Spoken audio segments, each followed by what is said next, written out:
Here we go. All right. So You got blast off now, right? blast off. All right. Ready cool. to go. We were going to talk about today. Today we're not going to talk about Airto's chickens. Yeah. We're not going to talk about them today. Though I like talking about them. They give me great pleasure to talk about, but we won't talk about them today. Today's sports, right? We're talking about sports. Sports. Yeah. Everybody's favorite. Everybody says, why can't sports be non-competitive? Let's not keep score anymore. Let's just watch it for the grace of these athletes. What do you think? Does that make sense? Mm-hmm. I'm in favor too. I want to propose this. I know it's controversial, but I think that steroids should be mandatory. You know what I mean? So absolutely. Because I want to see what what is the peak of humanity? How far can we push it before people's heads explode? Yeah. Let's make these games as violent as possible. So yeah, Running Man, like the movie with Arnold Schwarzenegger. Yeah, that'd be cool. Well, anyhow, today we're going to talk about a couple shows that are new that we both saw this week for the first time, or actually we did it differently. I watched and read them, but we decided that Airto should take a different approach and just watch them, and we'll have a different perspective, perhaps. So, Airto watched Ted Lasso and Hacks, and I watched reruns of the old I Love Lucy and Good. Yeah. Wait, that's not what I was supposed to do. No, so we're going to do Ted Lasso and Hacks today. And we're not going to spend a whole lot of time on them. We're just going to tear them apart and then move on to what we like. So yeah. I mean, just pros and cons. I mean, it probably won't even be. I don't know if we didn't prepare the stuff where we deep analysis, but yeah, it's definitely. Sometimes we'll actually put up the script and actually look at lines and do almost line by line readings. But these two, we felt we'd like to kind of do it in a off the cuff, just our opinions, our feelings as viewers, right? Yeah, more like a viewer. So which one do you want to start with first? Do you want to do Hacks or Ted Lasso? Let's talk about Hacks first, because that's what I saw first. So my memory works chronologically. All right, yeah. So, okay, I'm clicking into Hacks right now. So why don't you kick it off? Because that just felt like something I wanted to say. Yeah, Hacks is pretty good. It's that was HBO, but that's Max, right? So it's like a little bit of it's like a subshoot of something of HBO, not necessarily. I guess it's their new.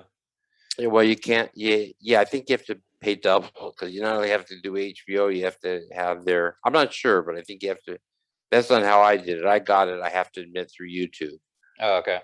Yeah, so with HBO, their famous saying is it's not television, it's HBO. So the pilots are going to be a little bit different, skewed more toward an adult audience, at least in this particular case. And they're going to be a little bit lengthier than a regular pilot or a regular sitcom, because they're going to add those few minutes because they don't have commercials, which is, pretty nice, actually, not to do commercial breaks.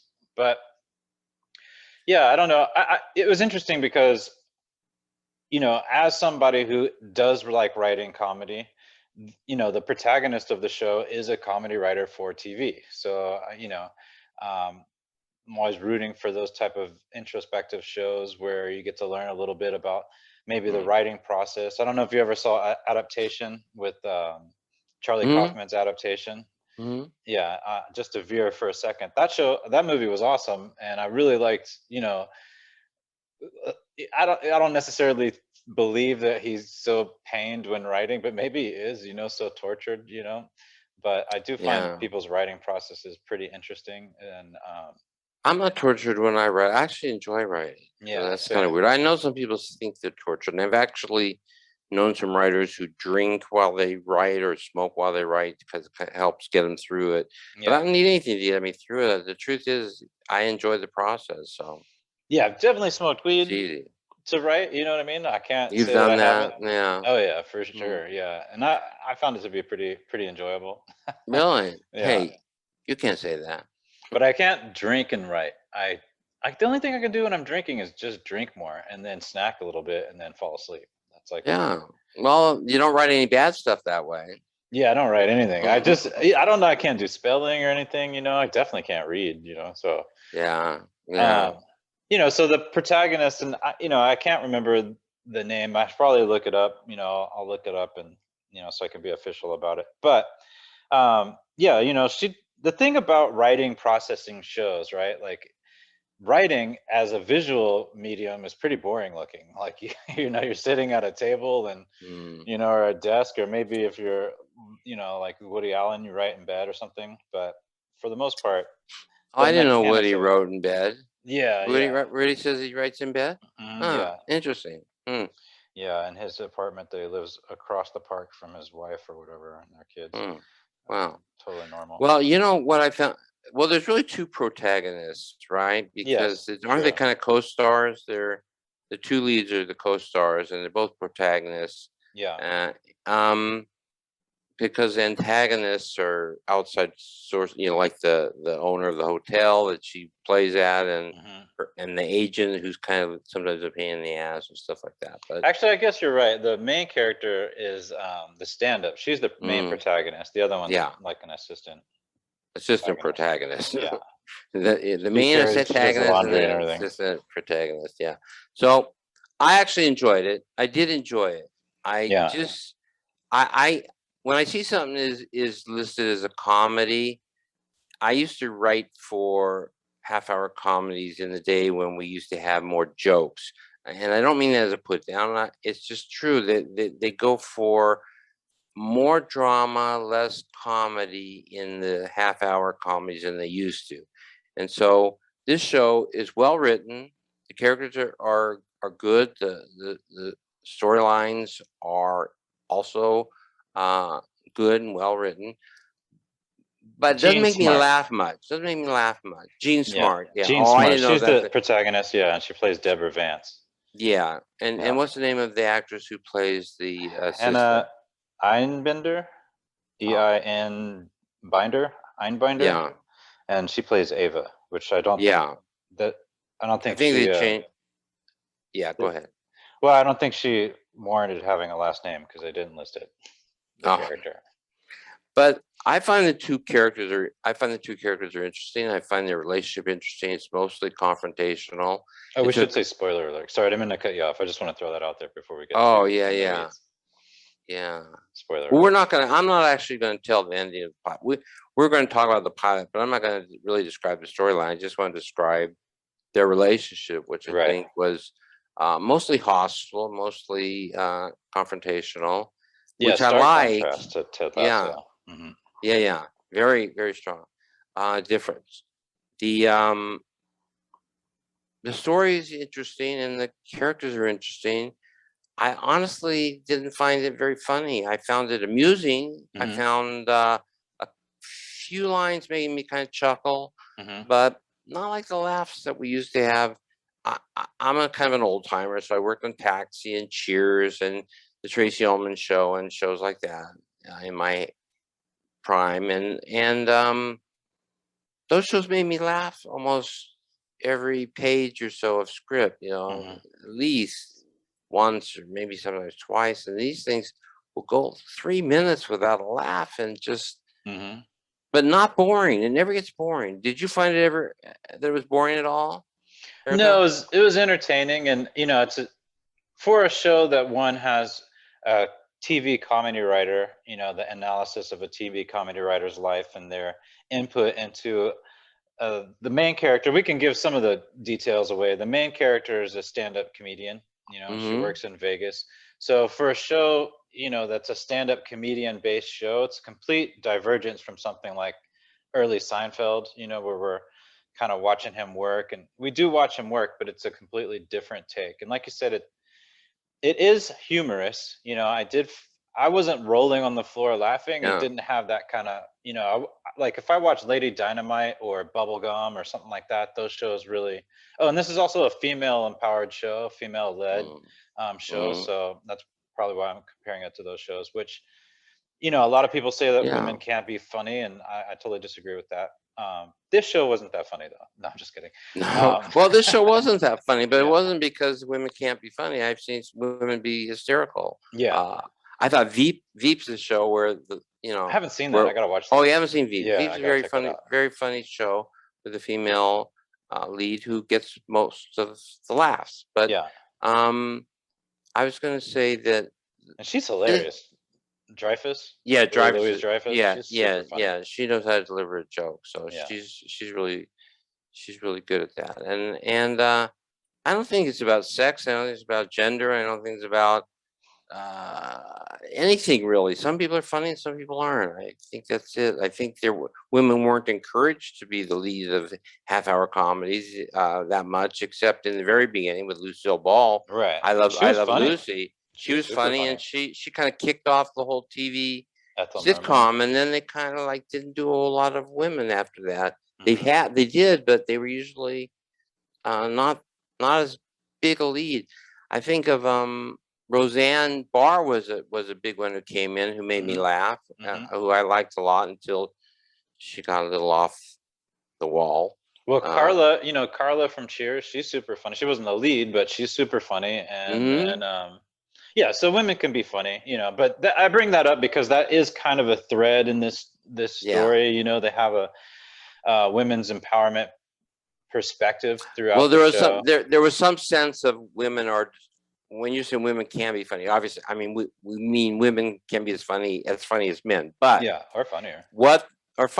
Yeah. But what this show seems to be about is the younger writer and the older writer both feel that there's a discrimination against women in comedy. That's that's a running theme in the show, that women are discriminated against in television comedy. Which is ironic because she's got like, she's been a headliner in Vegas for X amount of years. I don't know, maybe it's like 15 years or yeah, she's that's had what a straight playing, run for 15, 20 years. So, she must have had a draw. And that's actually part of the complication in the story is, I don't want to give away too much, but she's dealing with, having to freshen up her act a little bit. And that's where this new writer comes in. And that's why I don't think it was really about sexism. I think in this case it was about ageism, because she did really well. The character did really well for a long time and made a ton of money in Vegas, and then started toward the end they wanted to bring in younger acts as part of her show, or to take some of the nights she would normally do. So they were more playing to the fact that she is out of date than that she was a woman. And so that it's very empowering, I think, in terms of the main lead, Jean Smart, because she was like she was a major star in Las Vegas. So that's not an easy thing to do. So they're establishing she was very successful, and now she's getting older. They want to bring in a younger writer to appeal to the younger audiences that they want in the Vegas showrooms. So yeah, so it's got a little bit of both. It's got some ageism, it's got some sexism. It's yeah, and they're both active characters. They both are, and it's a punch down comedy. For people who aren't familiar with the term, we're going to talk about Ted Lasso, but they're diametrically opposed, basically, in the styles of comedy presentation. And so this one's a little bit more mean spirited. The characters are more broken type of people. They are broken people. They're both broken people, which I think is interesting. I found was interesting. I thought you were talking about it a little bit, but I wanted to comment is that it's supposed to be about a woman it is about a woman who was a very successful Las Vegas headliner. And personally, I didn't find the jokes that they used to demonstrate the quality of her act very funny. So that was a mistake, or that was either a mistake or well, you think that was the part? You think that was like, because the jokes were kind of hacky? Do you think that was where the title come from? The title sake? Yeah, that maybe her jokes were losing their edge, and the show is called Hacks, and hacks is slang for bad writers. So hacks also can be good advice about household tips and stuff. So those are hacks also, but And then, to punch up her joke, it was a very, like, she was banking on, the younger writer was banking on the idea that she had been canceled in popular culture, from some social media post that she had that was somewhat controversial.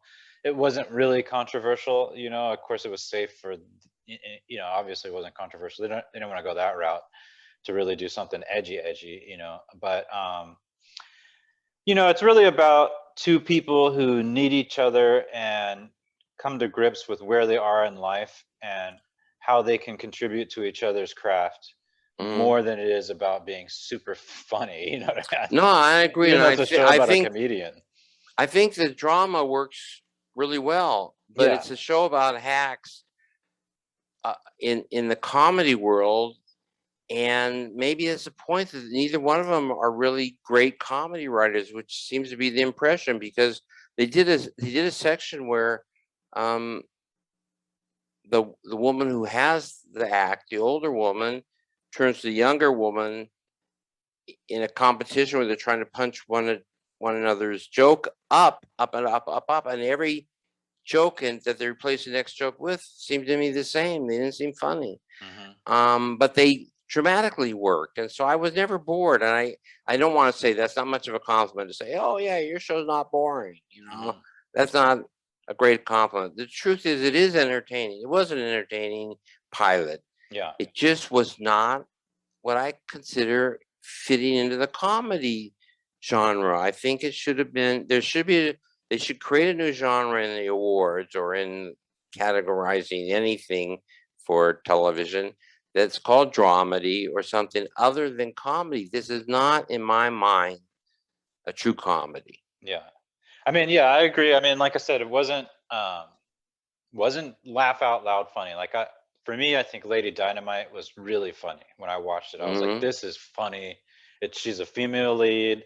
She's got really strong writing, and the jokes hit. They hit really hard, and they're unusual, so as an original voice, which I really liked.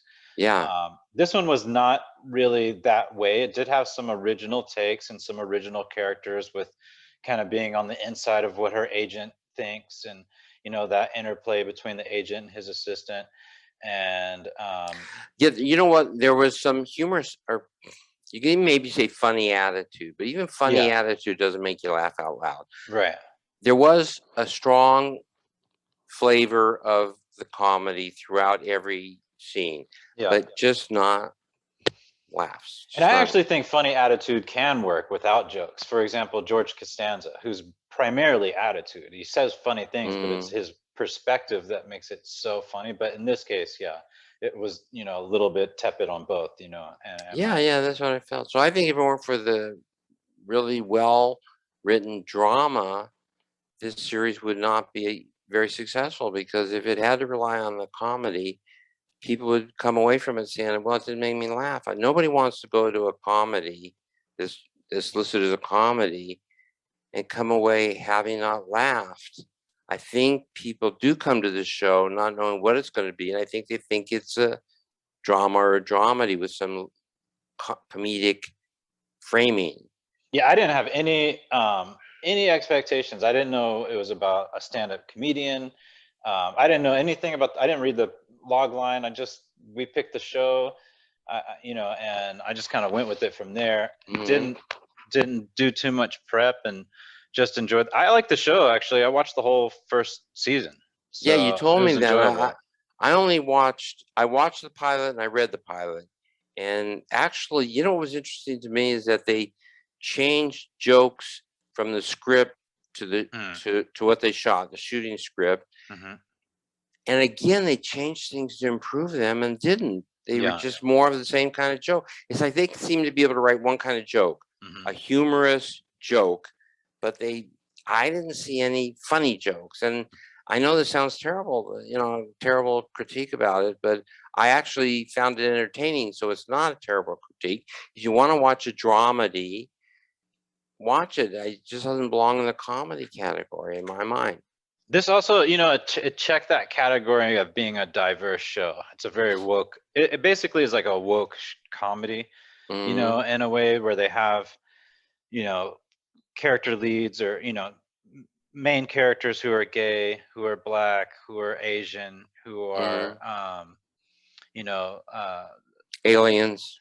yeah, aliens, He left out extraterrestrials are always sexually fluid, you know, and it does have Caitlin Olsen in there, who's she's married to I can never say his name, McElnair, whatever. The guy, the writer for Always Sunny in Philadelphia. She's on that show. She's funny. She came in pretty funny. She had some good scenes in the show, you know, but you know, in terms of like, what do you think about the setup for the story? You know, like especially setting up not only a pilot but the complications for a series. You know, how did you feel about the mechanics of that part of it? You know, because we see the part that she's got a daughter. You know, you see her complication with the story, like with her position where she's at, not just age wise, but you know, in the realm of her stage of entertainment, you know, where she's fixed in Vegas, and then also with the other character Ava, you get to see like where she's at and her level of her career, and you know, she's reluctant at times to assist. So it's interesting. What did you think about that? I thought that there was a good structure to the pilot. I think it's well constructed, well executed, and entertaining. I just want to put it in a different category. I know that sounds redundant. I keep saying that, but different category. Yeah. I won't say that anymore. No more. Yeah. I mean, I thought, you know, it's kind of interesting to have like a little bit of, you know, the wokeness versus somebody who's not interested in being woke, who's a little bit less PC, you know, and that combination creates a certain amount of conflict.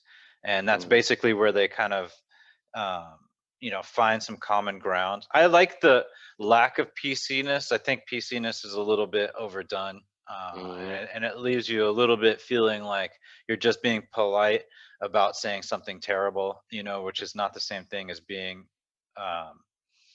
not rude or whatever, you know. It's a little bit fake, I think, you know. Yeah, they're rude to each other, which I did like that. I liked some of their rudeness. It was some of that was entertaining. The rudeness, the humor to that, the attitudes were funny attitudes. Yeah.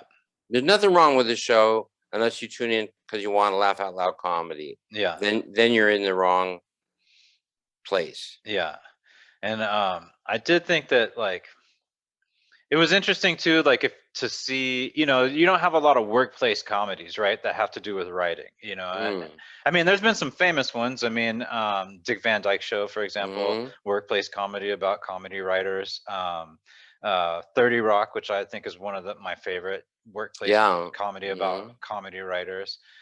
So this isn't in the same level, and it's definitely not like 30 Rock is a laugh out loud comedy. Yes, you know, 30 Rock is a laugh out loud. Yeah, and obscure and unique and bizarre, but also structured well, and you know, has memorable characters.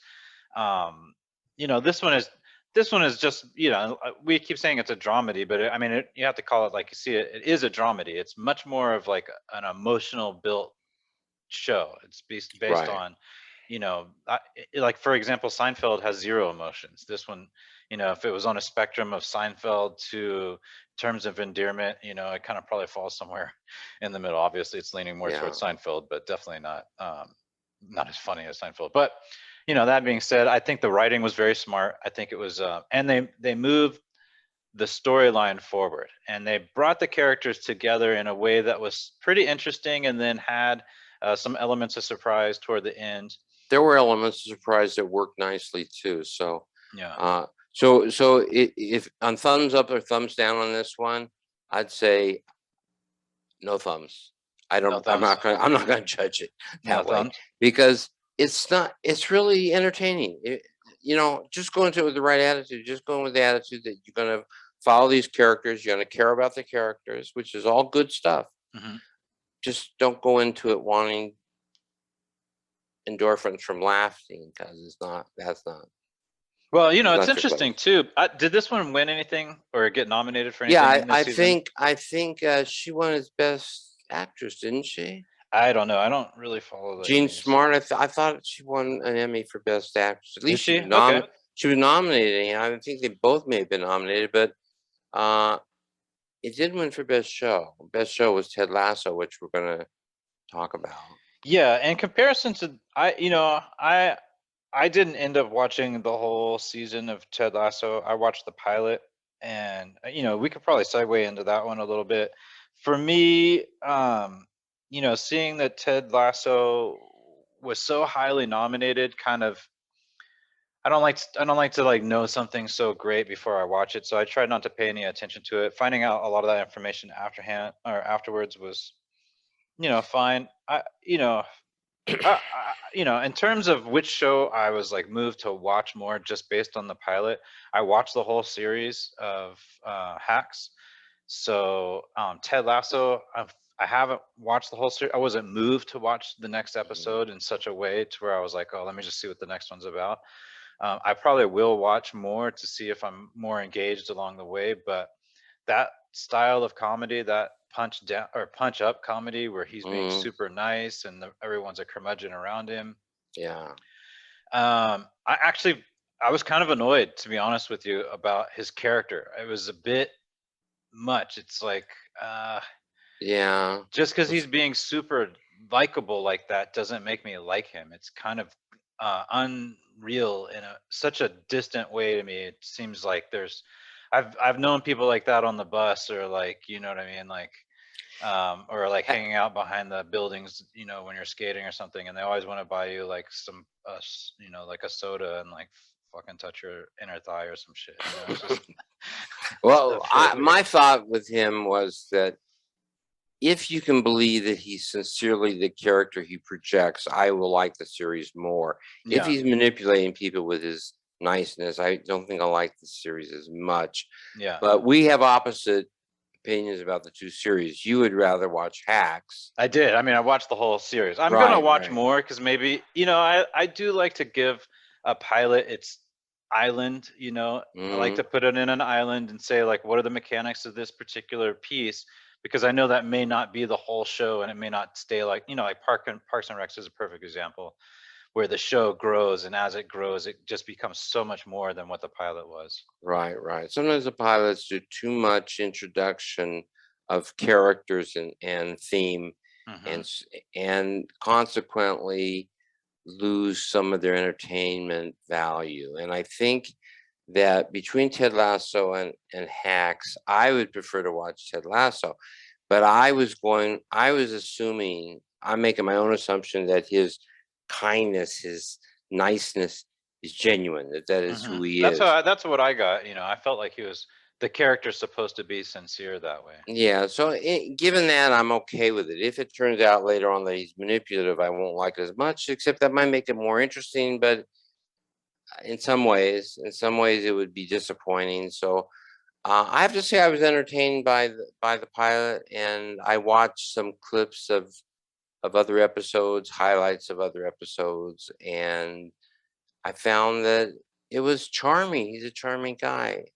If you buy into his sincerity, if that's genuinely who he is, he's a charming, fun guy. Was it funny either? Here's that sounds like I'm prejudiced or sour grapes because I worked in a different era of comedy when we had to have 3 jokes per page. I mean, 3 hard laughs per page, or they wanted you to rewrite it. And now they don't do that anymore. They'll go pages and pages without a hard laugh. This one was definitely much more traditional than Hacks, in terms of the setups and everything. It's much more sitcom style than Hacks was, I think. It still didn't seem like it had a lot of jokes in it. It had a lot of attitude. And the attitude was entertaining and funny. But I mean, I'm looking at looking back. You don't have to look that far back. I'm looking at, say, early episodes of The Big Bang Theory, which had so many laughs in it, as opposed to strong storyline. Now, these shows have strong storyline. True. Yeah. With less laughs. So it's maybe just a change in form for a given time. Maybe it'll swing back. It seems to be the pendulum now is swinging toward humorous, well-written, smart comedies instead of laughs first. And even in the old days when we did shows that were smart, like Cheers, which I worked on, was a smart show, but we still were really that was a highly joke every half a concentrated. page, Yeah, like absolutely. For sure. We just really concentrated on the jokes. We we had to have a story, and the story had to be strong. But if there weren't jokes, we were there till 3, 4 in the morning because we were going to get those jokes. And I know these people aren't staying till 3 or 4 in the morning because the jokes are the hardest thing to add to a comedy. After you write your comedy, you have a comedy that's really great. Now, I would take, like, if I were to take Hacks, for example, I would have, as a showrunner, I would have made people stay there. I know they went home at normal hours writing a good script, but we weren't satisfied with writing a good or even a very good script. It had to also make people laugh out loud. And the making people laugh out loud was the thing that kept you there till 3 in the morning. Yeah, like juxtapose it against something that's a little bit, obviously not the same structure, but like the Chappelle Show. Now that was a crazy laugh out loud set of sketches. It's sketches, so it's different, but that's why it's such a cult classic, basically, like why so beloved and sold so many, because it was really, there was some really funny and controversial, but very funny stuff. This was the Ted Lasso character, do gooder does good. He wins over wins over people who are not believers and people who are, he's able to convert people who are kind of bad and makes them good so easily. That also seemed unreal, but but that's part of the charm of it. I think most people who are watching this show love the niceness and the goodness, and I think the reason for that is because we've gone a long period where badness and meanness and mean-spirited stories became the most popular. It's a pendulum swing. It's suddenly there's a good show. I mean, not a good show. I mean, there's a show with goodness as a main theme of the show, and that goodness is new. And I'm going to go way back, but I remember when we were doing a lot of real jokey comedies, that were mean-spirited when I was younger. Cosby came along and did the Cosby Show, and the Cosby Show, everybody was just nice. And everybody loved it. Wow, a nice functional family, not a dysfunctional family, which is usually the course you do to get your laughs, but a functional, loving, caring, sweet, charming family. And that became a super hit. Forget about what might have been going on behind the cameras, backstage or whatever.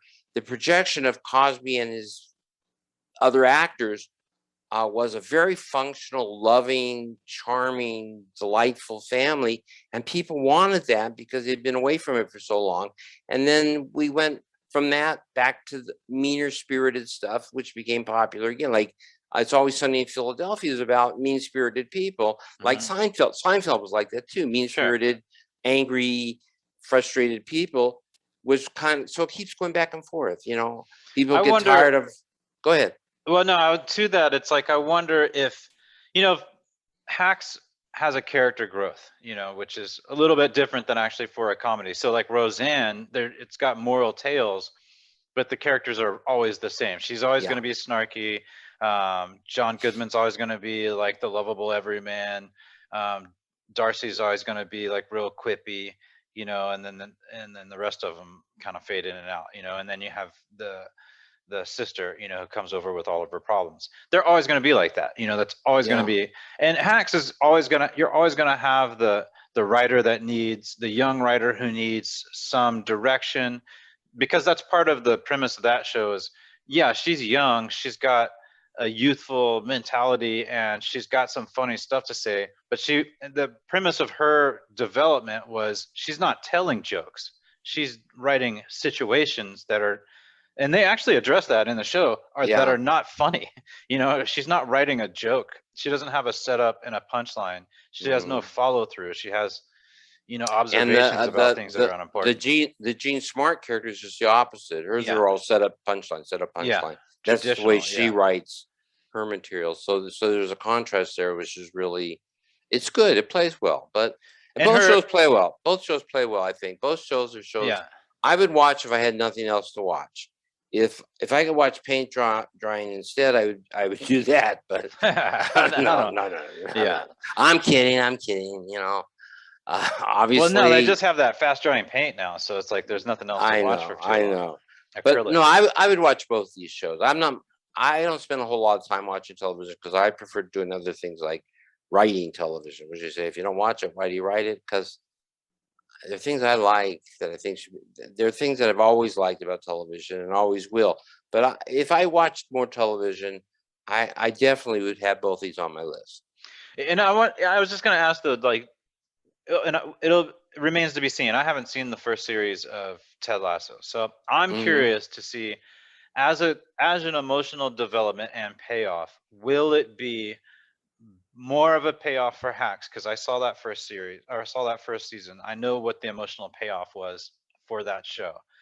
I wonder versus Ted Lasso if it's going to have the same level of emotional payoff, because his character probably will not change. It's going to be the people around him that change. Yes, and I've only seen clips. I'm not going to be a spoiler by telling, but I've seen clips from the whole first season, and there are some really wonderful twists and some really wonderful conversions and changes. Not to Ted. Ted's pretty consistent. He's going to stay pretty consistent. He changes everybody. So it's like you take a bad situation, dysfunctional team, you bring in this goodness, and this goodness infects everybody with goodness. Is kind of where they're doing, which I like, and I'm enjoying. And as I said, I would watch this series if I were committed to watching series. I would do this, but the episode that I saw, the pilot, and the clips I saw, I could see that it's strongly written, performed, and the stories are moving. The stories are moving. You'll see that as you watch more. Have you ever seen Peter Sellers Being There? Mm-hmm. Is it Being Here or Being There? Being there, I think. Being There. Yeah. Yeah. I mean, this character, it reminds me of that character, although, you know, much more present, mentally present, and emotionally intelligent, right? But the idea that this character, you know, Being There is funny because of the fact that he is a little bit disconnected. So when he finds himself in a bind, he just explains different gardening techniques, and everybody applies that to the current moment to think he's such a genius. They think he talks in metaphors when in fact he's talking literally. But he's a little crazy, so he's not understanding the situation. So he describes something else, and everybody assumes it's a metaphor. And they love it. This guy doesn't speak in metaphors, though. It was a very funny show. And at the end of the movie, and at the end of the movie, there's a sense that, is he Jesus Christ? Is he the Savior? You know, is he the Messiah? Who is this guy? Because he comes and he makes everybody do better. Yeah. And at the end, I won't tell you about the movie either, in case you want to watch it. Then there's something he does that really makes you think maybe it's more than we even thought. Yeah. He has that like cult-like building ability, though, where you speak in non sequiturs and metaphors and hard to decipher phrases, and oh, now he's a genius. He's in touch with something, and you know, we do have that as a species to gravitate towards people who are you know, less expository in their conversation and more vague, and we seem to think like, oh, that's the one who knows it all, you know. Yeah. Well, Ted doesn't feel that way to me. Ted feels like a guy who's genuinely that's true. A good person who wants to do things the way he does and thinks that being good will convert people. And in this particular show, it does. I found I've been a good person all my life, and I just get a lot of shit thrown at me for it. So I don't buy that Ted is able so easily to convert all these people, but I enjoy the process. So I enjoy the show. I think it's a stretch of reality. Usually a good person comes into a room with a bunch of bad people, and probably more apt to leave as a bad person than the bad people leave as good people. It just doesn't seem to work that way. Ted goes to this awful screwed up team and is able to make everybody decent, good people. It's just, Not very likely, especially in sports.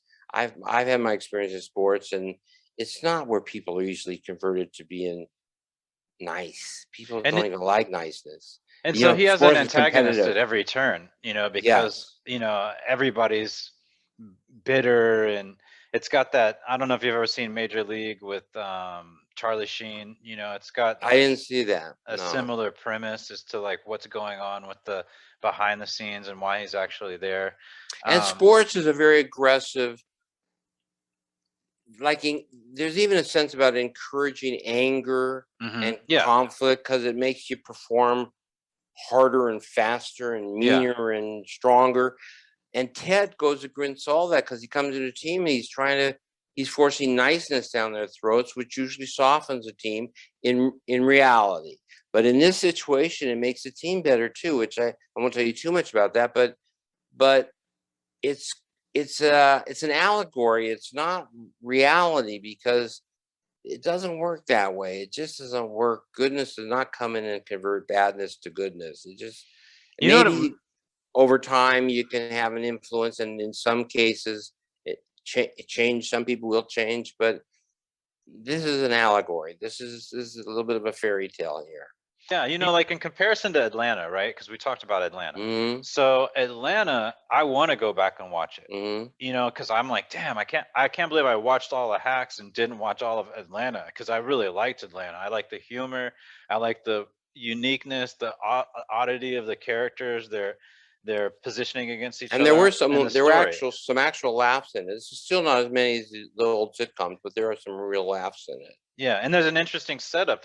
I mean, I watched a few episodes. So actually, there's some really hard laughs in the next episode. I don't know if you watched the next episode, but Of Atlanta. yeah, I found myself laughing out loud for that one Oh. for sure. And it has this storyline.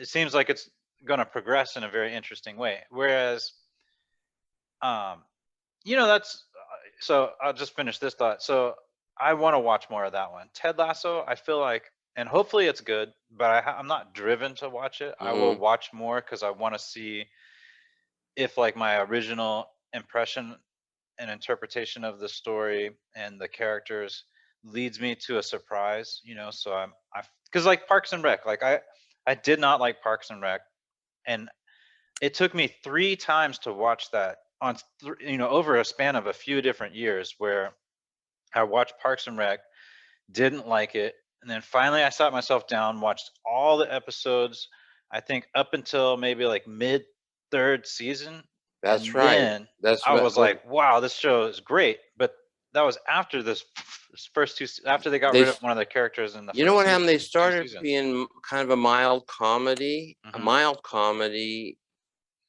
with no strong. Even the storylines weren't very engaging, really. It was just all okay. Worse than either of these two shows in my mind. Hmm. But as you said, later on it became huge. It became a blockbuster.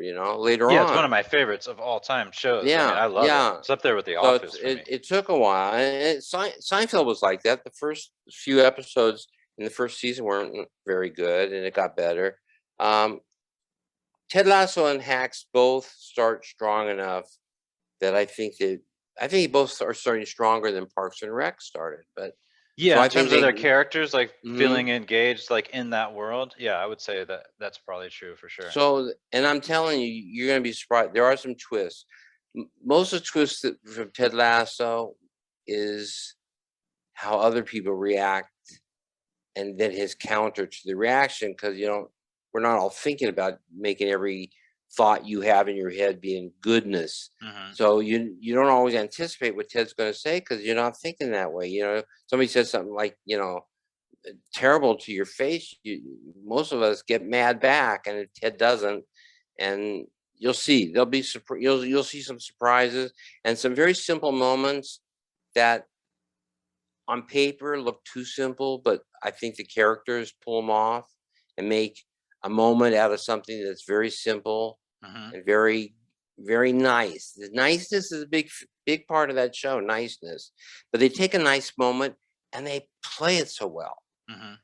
What I just realized is this whole woke community that we live in. that's been pushing us to be PC in every corner and around every corner, and put a safety net around every being, and put helmets and knee pads on everybody, and put warning labels on all hot things and all cold things. Now, ironically, it's pushing us into this like Christian motif, which is like a character that is super nice and is surrounded by meanies, and he still learns to navigate this world and gradually convert people to being a little bit less curmudgeon-y all the time, and I find that actually kind of a funny analysis of, not really funny, but an interesting analysis of where we are as a culture, at this day and age. I think we had gone too far to being politically correct all the time, and I think it's hurt some of the comedy and drama, especially the comedy, I think. Sure. But I think that will change. But I think I know you, and I know your appreciation of comedy and character. I think you're gonna like Ted Lasso as you watch more episodes. Yeah, I it's think you will, definitely. and I think you got to go. You know why I think you haven't watched more episodes of Atlanta? Atlanta makes you think. Atlanta has drama that kind of, in some ways, makes you angry or decisive or want to act. And so it's kind of a little more work. You know what I mean? It's a little more work to watch an episode of Atlanta than it is to watch an episode of Ted Lasso. Ted Lasso is just kind of, you kind of know it's going to work out, but you don't know exactly. So that's how they keep it clever, that you get to an ending or a twist that you say, okay, I can see that was inevitable, but I didn't predict it. It was not predictable. Do you think, like, if we lived in the world of reruns and regular television, that it would be one of those shows to where, like Friends or something like that? And I know people swear by Friends, but one of those, or Will and Grace, and people swear by Will and Grace, to where it's on at a certain time. You're not at Big Bang Theory. You're not expecting to like it. You watch it. You get comfortable and used to the characters, and you end up knowing a lot of the shows, and then you eventually enjoy the show enough to be like, oh yeah, I watch Big Bang Theory or Will and Grace, or whereas like other shows, really have like not only a diehard following, but they have really memorable TV, where you are engaged and hoping for the next episode. I really think that both of these shows, Ted Lasso and Hacks, will have memorable shows that you really remember what happened and how. And I found that Big Bang Theory, though it made me laugh, had no memorable moments. I mean, yeah, I shouldn't say that. Had memorable moments, but nothing that I can off the top of my head think about. Nothing comes to mind except that it made me laugh a lot. Yeah, mainly it's Penny. She's the main draw. She's not. It's not that funny, but it's like there's something interesting to watch. Well, the guys are funny. The guys are funny. Penny's. It's well cast. It's well performed. It has a lot of jokes and lots of jokes in it. Yeah, it's got a lot of jokes. If it didn't have the number of jokes it had in it, it wouldn't have lasted this long. It survives on the number of jokes and how funny it can be, because it isn't memorable in the sense that you relate to it on a profound or a really human experience feeling. It's just laughs, and it has a lot of laughs, and that's why it succeeded, and that's why it was actually, as long as it was on the air, it was the most popular comedy on the air, and one of the most popular shows. I think for a while it was more popular than anything. It was more popular than everything except, I think, football, and I think it beat all the dramas. So I think it was in the top 10 all the time, and that's all in the laughs, because I cannot tell you that I cared ever about. You knew what was going to happen with Penny. You knew what was going to happen with Sheldon. You knew what was going to happen with Leonard. You knew where it was going, but you laughed all the way, so it was okay. But I don't remember a moment where I went, "Oh wow, aha moment," or a twist moment, or something that moved me. Nothing ever moved me on that show. Nothing ever moved me on that show. Yeah, and it has to say it has a tenth of the storyline of either these two stories, Hacks or Ted Lasso, is actually being very generous. I mean, it has less than a tenth of actual story content. Like you said, it's got not, 90% more jokes, than the other two shows, but it definitely does not have that much in terms of story. But in It's my not mind, Breaking it's the Bad or old. something. It is the old sitcom formula, and it does that clearly is in the comedy category. That is a comedy. Yeah, That's no not dramedy. Yeah, no for sure. dramedy there. That's a comedy. That's not a light comedy. It's boom. It's comedy. Yeah.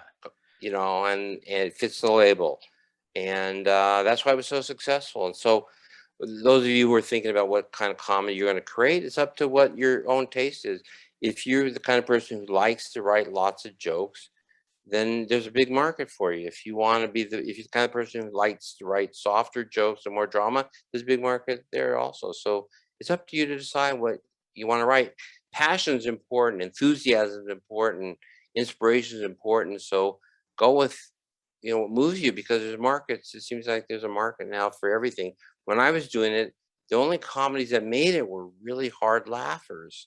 But now today you can get by with stories that are humorous. It's like, it's a whole new genre. There should be comedy and humor. Maybe humor should be humor. I know, and comedy is it's semantics kind of, but humor means something different to me. Humor was Mark Twain. Yeah. Comedy was it was a funny comedy writer that I used to say. Woody Allen's, or some of his short stories made me laugh out loud.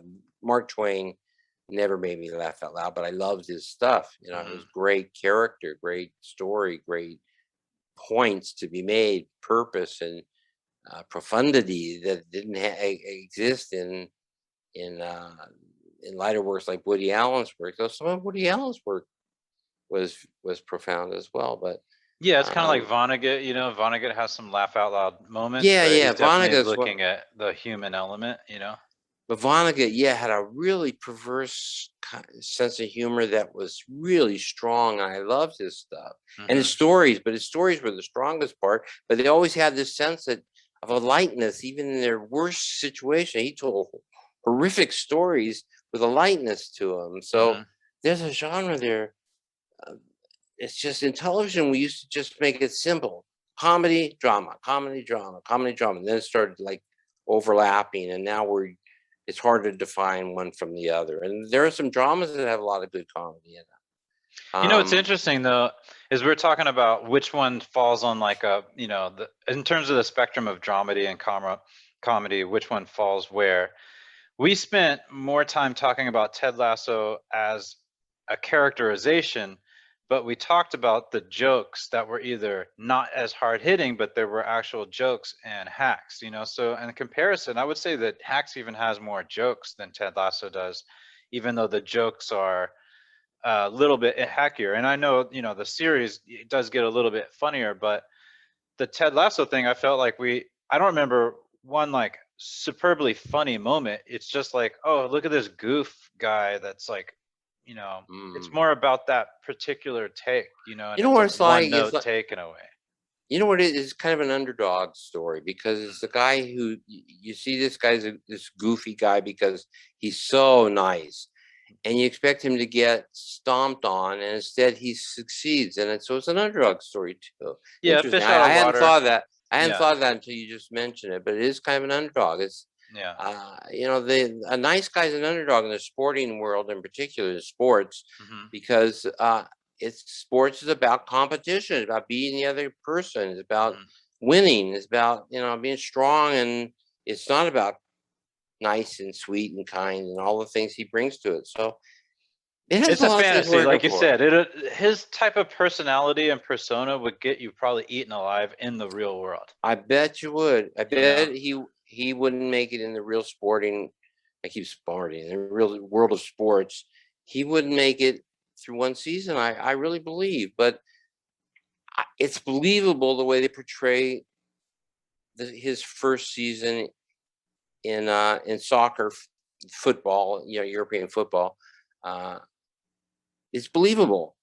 It's Whereas believable the way Deborah they do Vance, it. I think Deborah Vance would prepare you for life. You know what I mean? Like her character, she's got an edge to her, but that's an edge that's brought on by being weathered from the disappointments and the trials and tribulations of life. I mean, she's a little bit more bitter, especially given her position and her station in life. She thinks she would be like at a more grateful stage, but she isn't. She feels still slighted and put upon and not given her just deserts and the respect. You know, she's like Raji Dangerfield. She just doesn't get any respect, you know, like that kind of vibe. But if you had to take life coach lessons from either one of these people, I don't know, like knowing what I know now about life, I probably would have signed up for Ted Lasso earlier on in life, but then after coming home with black eyes, you know, every day, I would probably say like, well, what's this Deborah Vance lady, you know?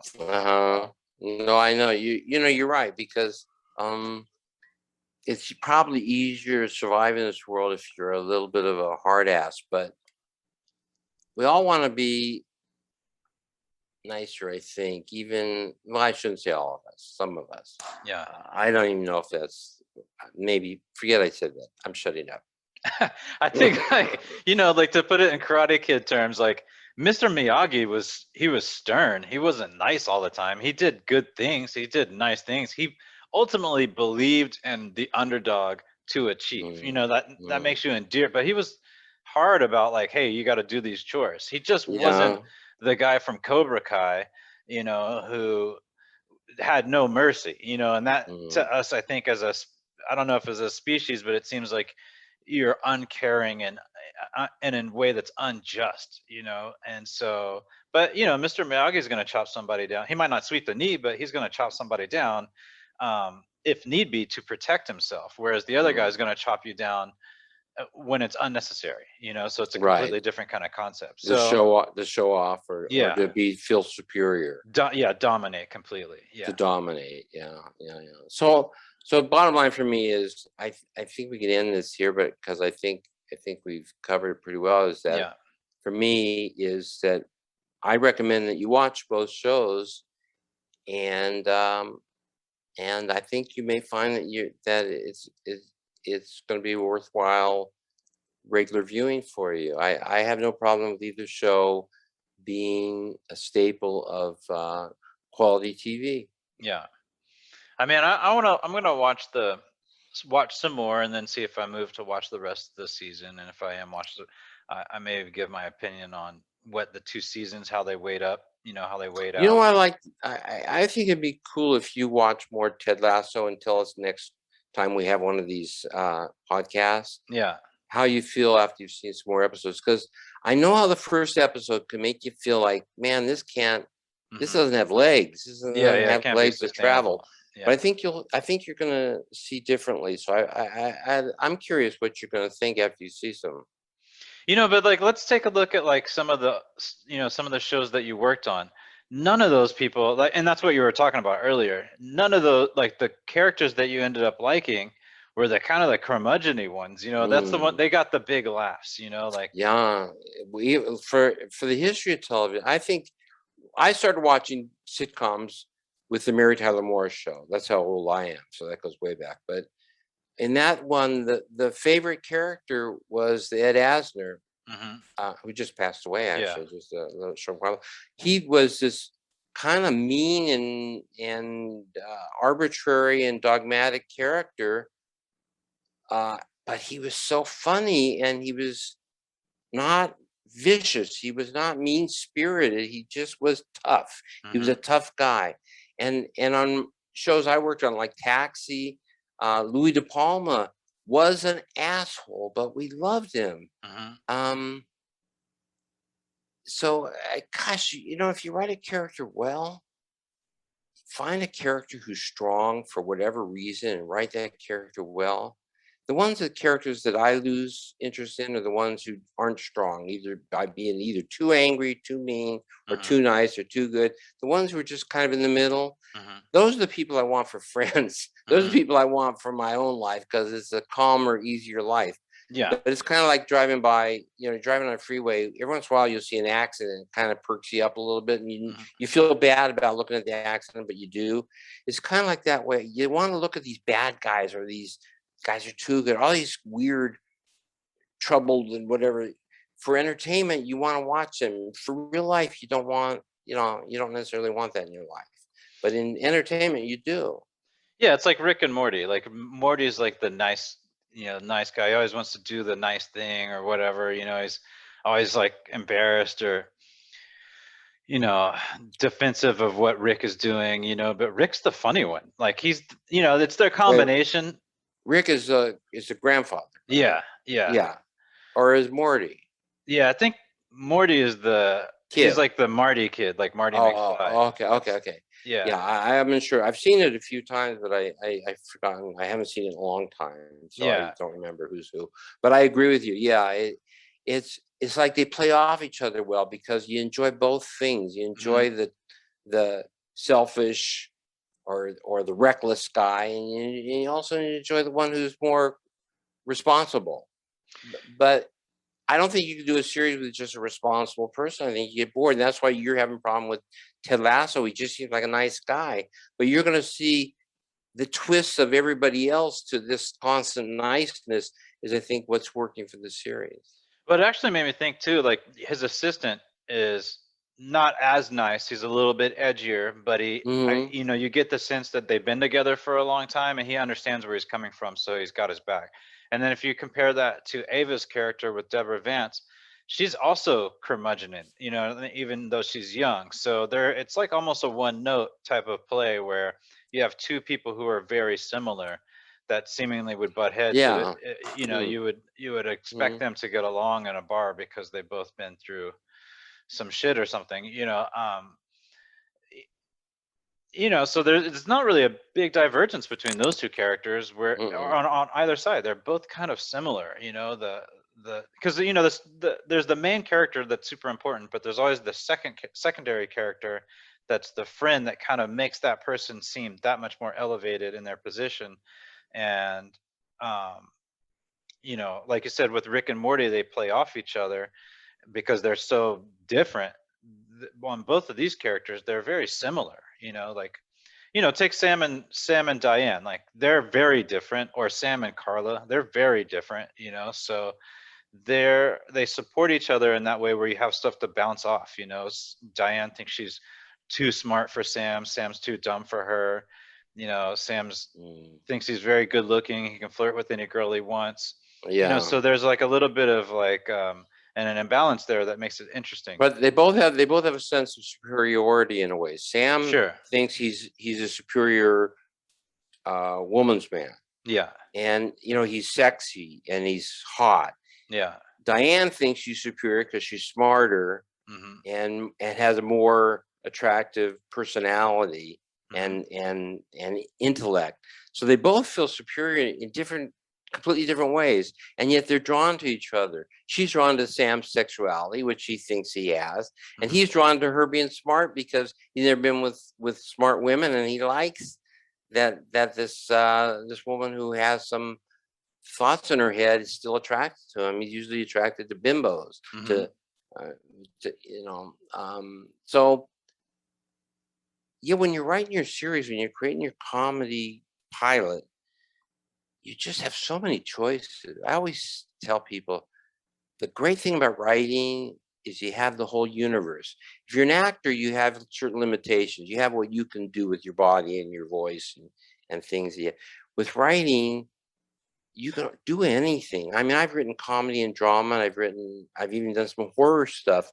You can do anything if you're a good writer and you know how to use the language and you know how to create interesting dialogue and interesting characters and strong storylines. You can do. You just have the whole universe to pull from to make your stuff happen. You just have, and you can do it at home on your own. And actors have to be with other actors. And they have to work out together basically with their dialogue classes or their acting classes. You can almost stay at home and just read and watch good stuff and learn from it and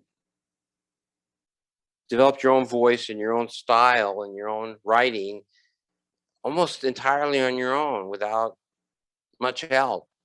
But as long as you use good examples to grow from, Yeah. So I don't think you have to go, this is going to get me in trouble. I don't think you have to go to university for 4 years studying creative writing to be a good television writer. But I do think you have to put in the hours.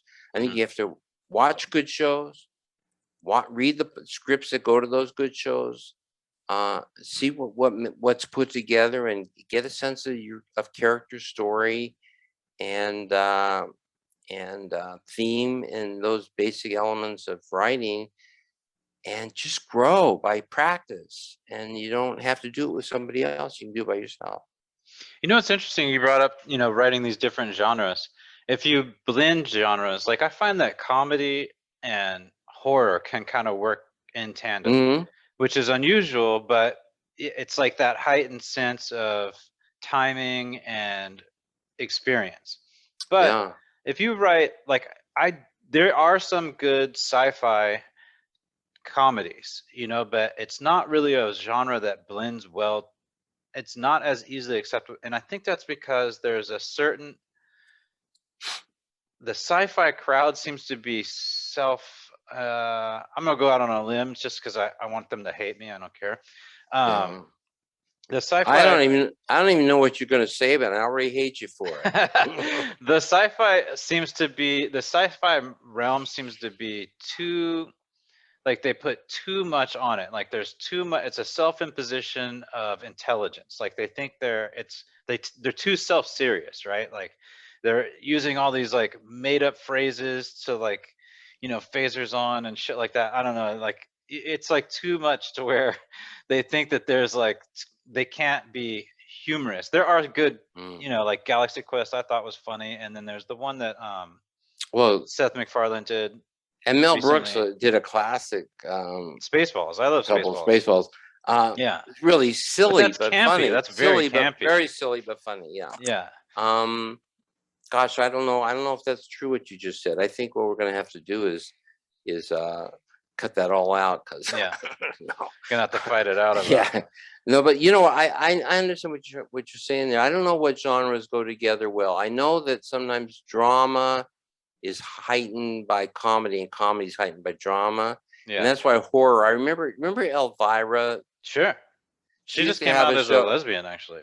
Yeah, I saw that.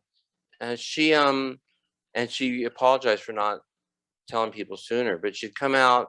And what a letdown for so many people who were like, I know, guys who seriously. fantasize about her. Yeah. But she used to come out after she'd do these horrible, scary, in a campy way, scary, badly made movies. Yeah. And then you'd cut to her, this gorgeous woman. She'd come back, this gorgeous woman wearing something very low cut, very revealing, looking very sexy and pretty, in a very provocative position or posture, and say, "Oh, wasn't that awful? What a terrible movie this is." But then it makes some corny joke or something. But that all working, you're laughing and you're feeling good because you were just feeling awful because this guy just cut somebody's head off. And then now you cut back to this woman and she's criticizing that too. And she looks gorgeous and she's telling you corny stuff. That contrast worked great for them. And that was a whole genre. This other people did that, breaking up bad horror films with some light humor, and that humor was much stronger, contrasted by that horror. And I think vice versa. I think then you came back to the horror after all that lighthearted comedy stuff, and I think maybe you got more drawn into the gore and whatever. But it's interesting that the combinations. I always worked in sitcoms, so I was always writing comedy with something, with drama as a basic structure, but comedy. But I've always enjoyed when a good drama has a character who's got a sense of humor. There aren't a whole lot. I'm trying to remember some, but there've been some. You remember? God, this goes back. Nobody's going to remember this. The Rockford Files. Yeah, I remember that. You remember that because you watch old TV, but most people won't. But that was a case where the guy's humorous attitude played against the kinds of cases he was dealing with as a detective. I Same remember with Columbo. Murder She Wrote. She kind of had like a, sense of humor about herself, and same. And the Columbo humor or would Monk. work. Monk had that too. And Monk was like that. And they weren't. The comedy wasn't great, and the drama wasn't great, but together they were really kind of a special thing. They made both better. You know what? I saw Clint Eastwood's The Unforgiven, and I was like, I didn't realize like that. It was like some parts of it were like a comedy. I was like, I never realized that this was like a funny movie. You know what I mean? I Like they don't had some, remember it. I don't remember it. yeah, they had some funny lines. Yeah, I don't remember the lines, but I was just like, wow, this is actually really, really funny. Like, you know, I was kind of surprised. But yeah, I think it, you know, like say take Die Hard, right, which is like a you know, a Die Hard action film. But you know, it's his sense of humor in these moments, and same with Hans Gruber's like sense of humor in these moments Yeah, that they were make him strong. more well-rounded, fascinating. But sometimes I've seen the opposite work. Sometimes I've seen if the show is really heavily dramatic, a comedic moment that would be a big joke in a comedy does not play as a joke because, or plays as a very mild or not a laughing kind of joke because it's in such a heavy scene. So, gosh, this writing is just fascinating because it's like life. It's so confusing, you know. It's so confusing, but you know good from bad instinctively or impulsively or emotionally or on some level, and you know that when you're writing, but it's very complicated. There's very little black and white uh, except when you're talking about like the Big Bang Theory versus Atlanta. Clearly, I didn't mean that as black and white because they're black and white Right. races. I meant because one is so obviously a comedy with just laughs, and that's all they care about. And they have to have some story, so there is some drama because there has to have some storyline. It's not a sketch show. And then the other one that's more about a message and a story with some really good comedy in it. I really enjoy good writing, period. I mean, I love good dramas. I love good comedies. I'm not much of a fan of like Animal House and those kinds of comedies. They're just balls out jokes. But I do like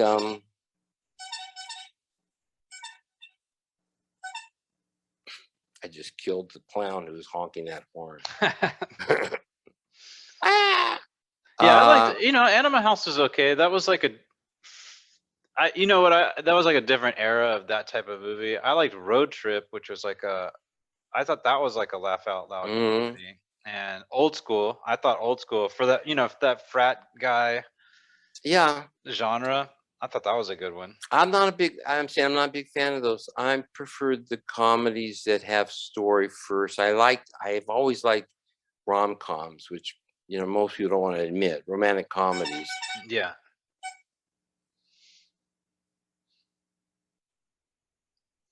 I don't really, I liked, you know, actually one of my favorite, it's not even really a romantic comedy, although it is humorous and it has a funny person, is Punch Drunk Love. Have you ever seen that?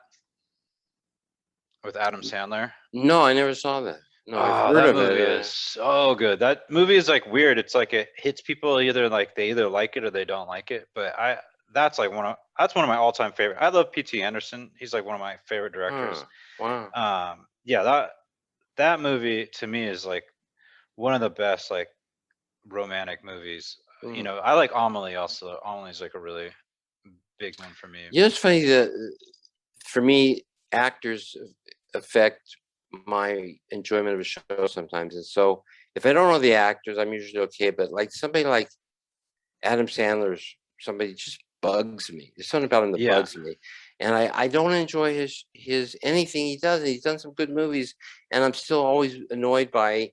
He's not like Adam Sandler in this movie. You know what I mean? It's not a joke. No, it's not like it's not a Happy Gilmore or you know, it's not like that kind of movie. He does more of, he's got an unusual characterization. It's not really a shtick. It's like you kind of get it, but it's not set up to where he's doing jokes to save grandma's house or anything. It's actually like straight acting. It's like a very good. He's actually a really actor. Yeah, he's a really good actor. Yeah. It's like, you know, like when you take Jim Carrey. Like I can't say like I wasn't a huge like Ace Ventura fan or anything. I love the Truman Show. I think that's really good. The Majestic is okay, but Eternal Sunshine for a Spotless Mind, well, I was like, that's one of my all-time favorite romance. I've seen him. Yeah, it surprised That me. was I've great. seen him. I've seen him. I used to see him do stand-up because I used to do stand-up comedy. In Yeah. those days, he was doing stand-up comedy too, and his stand-up was really crappy. But what was good was his performances, because he didn't have good lines, but he could do impressions where he could change his face to almost look like the actors he was doing impressions of. Yeah. And he demonstrates his ability to have breadth, but he wasn't very funny. And he didn't make it as a stand-up. But as a comedic actor, where other people wrote his material, he could really play him well. I did used to enjoy watching him. Yeah. And some people say, well, how come you didn't like Adam Sandler then? He's a better actor. I don't know if they are. They're different. But something about Adam Sandler would just rub me the wrong way. I don't know what it was about him. I've always liked Adam Sandler. I like Happy Gilmore and yeah? Huh. Yeah, Billy Madison and Little Nicky. That's like, I love Little Nicky. That movie's so funny to me.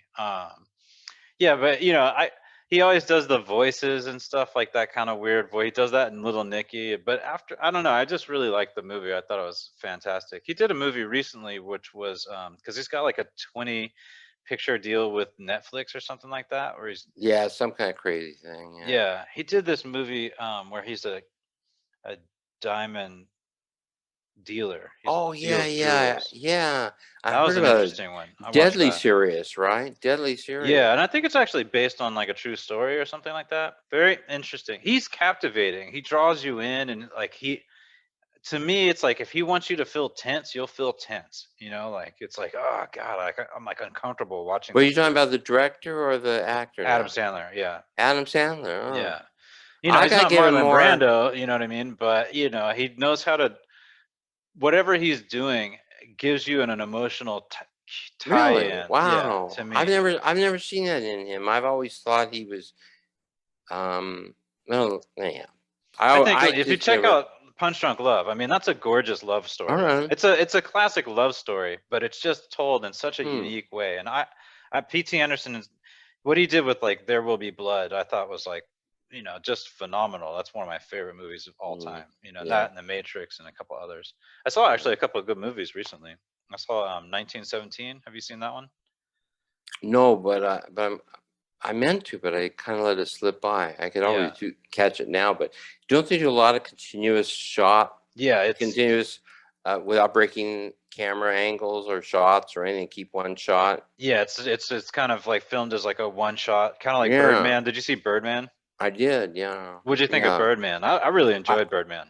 I like Birdman, and some people, the ending was one of those things that some people loved and some people hated. I'm one of the people who hated it. Yeah. Okay. The ending. But I liked it. It was very ambiguous. I liked everything up to the very ending. The very ending, I hated the choice they made. They had several choices they could have made. I think they made the absolute worst choice. Mm-hmm.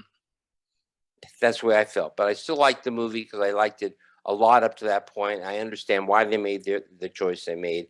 I just wouldn't. That's not the way I would have gone. It's not the way I wanted it to go. But it was a very entertaining movie. Yeah, I thought Birdman was really cool, and I like Michael Keaton. I think he's a very fascinating actor. I like Michael Keaton. He's one of the people I enjoy watching. He's primarily was a comedic actor who's done some dramatic roles very well. So. I can't remember the girl's name. She has those big eyes. She was in Cruella. Cruella was really good. I saw that at the theater. Actually, that was pretty fascinating. I wasn't expecting to like that.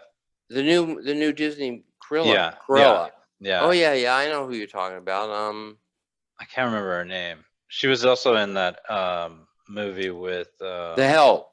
The Help she was in. Was she in The Help? I didn't see that, but she was in the dancing movie with the guy from Drive, which I can't remember his name. We can't remember his the guy who was opposite that woman who was he was in the Big name? Short too. His name's like not Ryan. Is it Ryan something? Yeah, I can't remember. From the which what are you talking about now? He was in the Big Short also. He's really popular. He's like, he was also in The Notebook. Somebody shout out the name. I mean, it's just like he's so fucking famous. I can't remember his name. I want to say Ryan something, but I don't know if that's right. He was actually in also The Believer. I don't know if you ever watched that movie. It's about a kid that was like pretending he was Jewish, but he was a skinhead, and he was pretending to be like to not be a Jew. He wanted to be a skinhead, and so it was that was a very interesting movie. Wow. Ryan, damn, I'm awful with names, man, when it comes to shit like that. That's why, like, Keats would ask me, like, back in the day, like, oh, who would you like to have acting in this movie that you wrote or that thing that you wrote? And I'm like, fuck, I don't know, man. I'm terrible No, at this shit. I know the actors. I just don't. Sometimes I can't remember their names. I don't know why that is. I have the same problem you have, and sometimes I'll have to. The minute the name said, I'll know Ryan who it Gosling. is. But, oh, yeah, that's the name. Yeah. Yeah, there are several Ryans out there right now, so yeah, Ryan's a get popular confused. One. Yeah. So, but I saw 1917. I thought that was good. Check that out if you get a chance. And I also watched which kind of threw me for a loop. I thought it was going to be a totally different kind of movie. It was on Netflix. I watched it the other day with my wife, which is The Killing of a Sacred Deer. Have you seen that with Nicole Kidman and some other fucking person that I can't remember his name, and Sonny something, I can't remember Sonny's last name. He's a little kid in this movie, but he was in mid-90s. He's a skateboarder, so I kind of that's why I can remember his name. I can't pronounce his last name. It's like Soljic or something like that. But well, as long as you can remember your own name. Sometimes that doesn't always work. when you can't remember your own name, it's time to get some meds or something, or some. Yeah, if somebody catches me on the wrong day and just asks me real quick, I might like panic and not remember and shit. I've done that actually before. I've actually done that with, even when I was a young man. I've done that for some reason. I don't. And somebody else told me that. Oh no, you know who I don't know if this is true or not. But I heard Brad Pitt doesn't remember faces. Yeah, that's I saw some interview or something where you can't recognize faces. Yeah. But I don't remember names. If I'm at a party and somebody takes me around and starts introducing me to people at the party, I cannot remember anybody's name. I can't do it. That's why I don't like name drop, because I just can't fucking remember people's names. I can't remember. It's like it's like, I guess it seems cool, but I'm forgetful. Hey, I think on one of these podcasts, I mispronounced your name. Didn't I call you Arito once or something? Maybe somebody at work the other day totally called me the wrong name, and I just did not even bother trying to like correct him at all. I was just like, yeah, whatever. Well, Airtos are very unusual. I never heard of an Airto except you. Colin Farrell, that's who I was thinking of. Oh. I had to look it up. Yeah, there's actually a few. I actually met a guy named Airto he got he had a child with a friend of mine. And I was at a party that she had, and I said my name to, I guess, his cousin, and she was like, oh, my cousin has that name. And I was like, yeah, right. You know what I mean? Because I'd never met an Airto in person. Like, I know that I was named after someone, but I'd never actually met someone. And there's actually somebody, I think, named Airto Jackson out there. I think I saw. Really? Yeah, I think on Facebook or something like that. But wow, that's this particular person, totally basic last name, just like me. And we ended up we took pictures of each. We took a picture with our license out and stuff as proof. Oh, interesting. Yeah. So yeah, when I first you were a student of mine. When I first was introduced to you, I was wondering where the name Arito came from. You later on explained to me, because I didn't see it fitting into any ethnic or racial or area. Yeah, it's like my first name is like Portuguese. My middle name is Persian, and my last name is. Most people think because I'm black and white that my dad's last name is Jackson, but it's actually my mom's last name. She's white, so it's from I guess the original Jacksons, that it wasn't an adoption. It was like, the white side of the Jackson. So which is more English, German, French, something like that. Yeah. Huh. Interesting. Yeah. Yeah. So so now let's talk about growing up being both black and white. All right. Sounds good. I can talk about that. I will talk about that. I'm going to be the one to talk about that. Yeah. I grew up as a black child.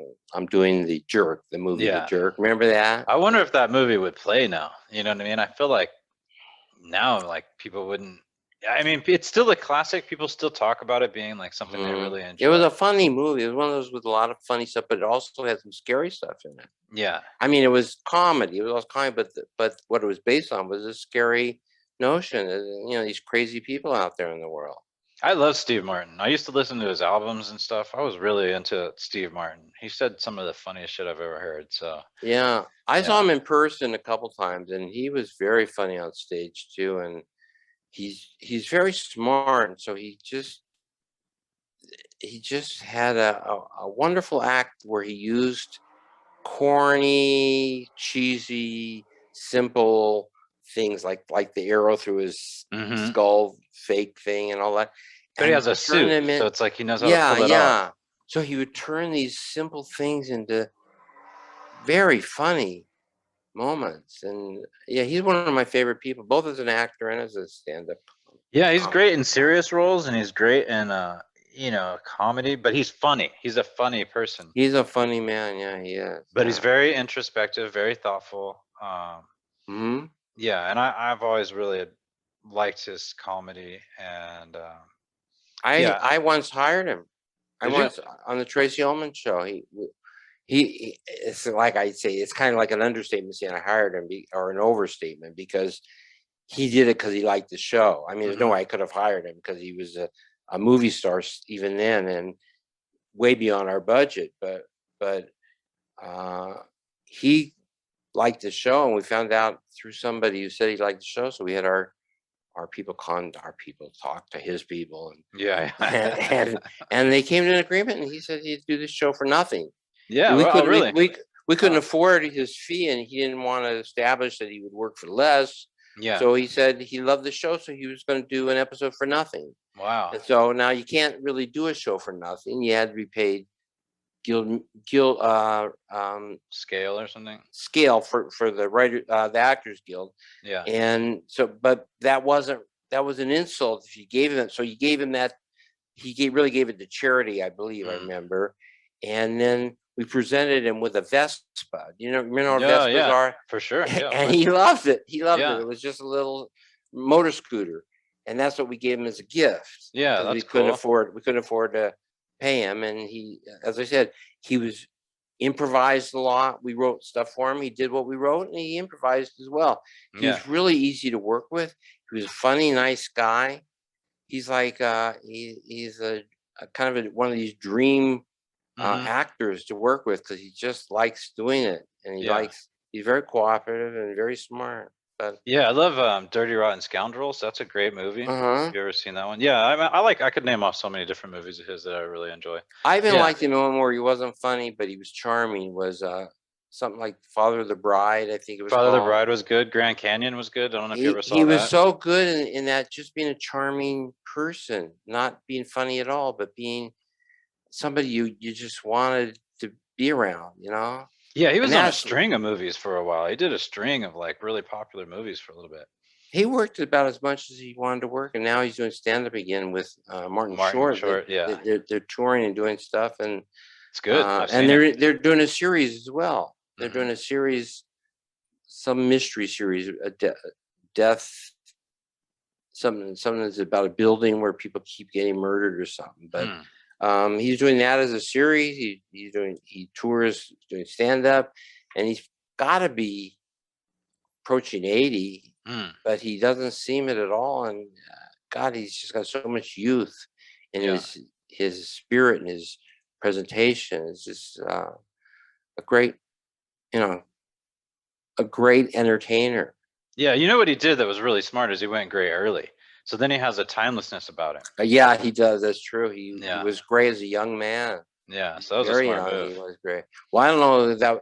Well, yeah, right. He could have darkened his hair, but he chose not to. It wasn't. I know you're kidding, but I'm saying he could have darkened his hair, and some people would have. But it was a smart move by God, or whoever gave him that gift of gray hair at a very young age. His genes, his parents, whoever gifted him with that, it actually worked in his favor. It was kind of the charm that this young man had gray hair. He had gray hair when he was in his 30s. And he looked so cool with that. But some people would have been some people would have darkened their hair because they would have been worried about being perceived as getting too old too quickly. But that's what's cool about this era. I don't know, like this artisan, you know, make your own bread, whittle your own bumpers or whatever, you know. I think it's like a cool era, but like people are like allowing themselves to go gray now, you know, which I think gray hair is the coolest shit. I always wanted either white hair or gray hair, like when I was a kid. Really? You know? Yeah, I think it's like super cool. My uncle was like gray, and like he was like, you know, before he passed, he was like white hair, you know, but he went gray at like 18 or something like that, you know. Wow. Yeah. Yeah. It does look on young people. It's a very interesting look. On older people, it just looks typical. Yeah. But it's cool. It's like a cool color. You know what I mean? And but you have kids, like young people dyeing their hair gray now. Like it's a. Oh, really? I haven't seen that. Yeah. It's like a thing. Oh, really? Yeah, silver, gray. Well, I see people, you know, with white hair has been done forever. Young people bleaching hair white. Yeah. But I didn't know anybody was going gray purposely. Yeah, it's like a whole thing like that, you know. It's kind of like, you know, this bespoke era, you know, kind of bespoke artisan, you know, like craftsman kind of hipsterish type of thing. But that's one of the iterations of the hipster thing that's going on that I actually really appreciate. You know, I think it's really that, and like the way people dress. I think, you know, I'm not like much of a stylish dress person, you know what I mean? That's not really my no, me either. Leaning, you know, I always wear t-shirts to these things, but I appreciate it, you know. Yeah, you know, it is interesting too about hair. When I was a young man, wearing long hair was what young people wore. Long hair. That was it. Young people wore long hair. Older people wore shorter hair. Now everybody wears everything. I see older guys my age with long hair. I see young people with very short hair. I see you just see it. It's like there's no rules anymore. It isn't like young and old. Yeah, it's like that with fashion too. Like, you know, like if I look at like the generations that are a little bit younger than me, they seem to not give a shit about color and patterns. They just throw it all together, and it's very like clashing. Like they clash. Remember when we couldn't clash, and now clashing's cool. So yeah, there's a lot of rules. You know, it is just a matter of taste, because you could get to the point where clashing. There are cultures where clashing colors are very popular, but American culture has always been more of a keep it matched. You know, match things up. Yeah, I'm not much because I don't see colors that well. I mean, I'm not completely colorblind, but I have a certain type of color blindness, so I can't see certain shades. But I always like to dress, like even in like the middle school, I like wanted to dress in all black. My mom was like, "What's wrong with you? Are you depressed?" You know, and I was like, "No, I just think it looks cool." Like I always like to dress like a ninja, or like, you know. Well, that was Gothic. Yeah, like I was more in the modern rock, but yeah, I did like, you know, like I did enjoy, and even like Neo, you know, from the Matrix, which the Matrix is coming out now, you know, he dresses in all black. I just like that, like dress like a ninja kind of vibe, you know. Yeah. Oh, we were talking about niceness. I remember a show called Kung Fu. Oh yeah. When I was a kid. David Carradine. So that goes way back. And I always wanted to be that Kung Fu character, because I can't remember what the character's name was. What was the character's name? Cricket. Here we go. We're both like, well, Cricket. I remember that was his nickname, but I don't remember what his name was. He was a white guy who had been taken in by. That guy had the craziest eyes too, with the Fu Manchu mustache. He had been taken in by an Asian. It's like master of Kung Fu, and so he came back to America as this very quiet but totally in control and confident. And I love that about him. He would never get riled, but if you did something really wrong, like you were abusive to a woman or something, he would kick your ass. He would, you know, he would tear you apart. But he was so calm in the process. I always thought that was amazing that was a character. That's kind of like Ted Lasso is kind of like that in a comedy version, in that he's this very nice, level-headed guy. I can't even picture him losing his temper, but he always gets his way. At least in the series, it always seemed to turn out the way he, you know, eventually the way he wants it. So Yeah. Interesting. It reminded me of Kung Fu when I was watching. I was thinking, wow, it's kind of like, huh. Meditative, kind of meditative. Yeah, I've always admired people who are in control, who don't lose their temper, and who aren't um, very unpredictable. People Hmm. who are very centered and very, I guess, serene. There's kind of a serenity, which Ted Lasso isn't that serene, but I just always admired that. Because I've never been that way. I'm either very up and excited, or I'm very down and depressed, and I'm, you know, or I've never been that guy who's just so cool. Everybody go, what a cool, collected. That guy really is a confident person. I Yeah, it's never. like Superfly. You ever watch that movie Superfly? Yeah, Yeah. Yeah. yeah. They were like, I remember like one of the lines was like, "Oh, I always liked you because you kept your back straight," and I was like, "Oh, this guy's got Oh, good posture." yeah, Like, that's yeah, so interesting. I know people yeah, like that actually, where you're like, "Oh, this dude is." It does make a difference, the slouching. It puts off a certain kind of. Yeah, it's yeah. fascinating. Little micro movements and stuff. Yeah. One of the things I always say to students, and I may have said this earlier in that episode where we told everybody how to live the life that would make them feel good for the rest of their life, but Right. is that everybody enjoys being around a confident person who's not Hmm. cocky. Hmm. If the person is arrogant and confident, you don't like them at all. But if they're confident and not at all arrogant or cocky Hmm. or too assertive or domineering, you love it. So I always tell people, when you're in a rewrite room, don't ever look confused or scared or worried, Hmm. even though you are most of the time. Yeah. Um, just look calm, like you got it together, and people love that. They look at you and they feel better. They Hmm. just think that guy knows, I guess we're on the right track or whatever. It's just, this helps. It helps. It just makes people feel better to be around somebody who seems to know what he or she is doing. And I've never really been that person, but I pulled that off in rooms when I first started writing professionally, and I got in these rewrite rooms with all these really high priced, famous or semi-famous people, and I was intimidated. I never let them know. I always, and the personality I'm showing here, where I'm just all over the place sometimes, is not what I portray in a rewrite room. I'm in control in a rewrite room. I'm calmer. I laugh at the right times. Yeah. I react to the right stuff. It makes everybody feel better, especially when I'm the showrunner. They like that I'm confident that I know what I'm doing. And there are times where you're going, fuck, I don't know what I'm doing. I don't know what I'm doing. But your expression is saying, we got it. It's under control. Just follow me. That's what they need. They want. But Yeah. it's That's a why I little dress like it's a a little bit Jedi. cheap. I do Yeah, that. yeah. No, Yeah. you should do that when on your next show. Hmm. When you're running the show, you should dress in black. Come in, wear a little mask. I think that would help. Or what you could do is you wear those like Spike Lee, like circular glasses, that like the owl glasses. It seems to make people think you're really intelligent because your glasses Oh are yeah, round. yeah. The round little Yeah.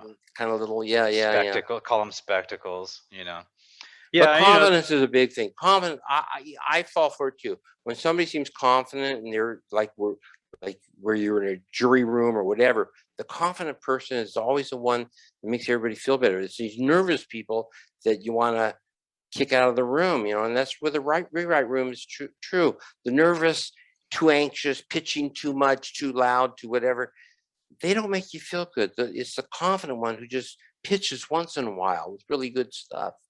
Like I yeah, it's used to kind do of a that. less is more kind of thing. Because if you're Yeah, yeah. if you're like real histrionic and like erratic and it just makes it's unstable, so it doesn't make people. Some people actually can get away with being like real gregarious and animated, but it doesn't read as being it's like their pitch, like their way that they talk, they're just animated, like Italians or whatever. Like you don't feel like, oh, they're not confident. It's just that like they move their arms a lot when they talk. They're very yeah, whatever. I don't know what the fucking phrases are, but Well, you can get away with that because you're also Italian. So yeah, yeah. Yeah, I've been Italian for a little bit, and it's been working out well. I'm not gonna Good, complain. great. I Yeah. know. Well, you look kind of Italian to me. Yeah. A Bologna, and then she fucking explodes or whatever. Um, yeah. But it's true that certain people, I know what you're saying. Some people can be more animated, still come off as confident, and still make you feel comfortable. So what I guess I'm saying is stay within that realm that will make people comfortable. Keep that in mind when you're pitching, because I've seen people get in a room and they are so anxious to impress, so they're just pitching, pitching, pitching. They're pitching bad ideas because they're so busy pitching. They want to get the ideas out there so much. Just self-edit a little bit. Pitch your best ideas, not every idea you have.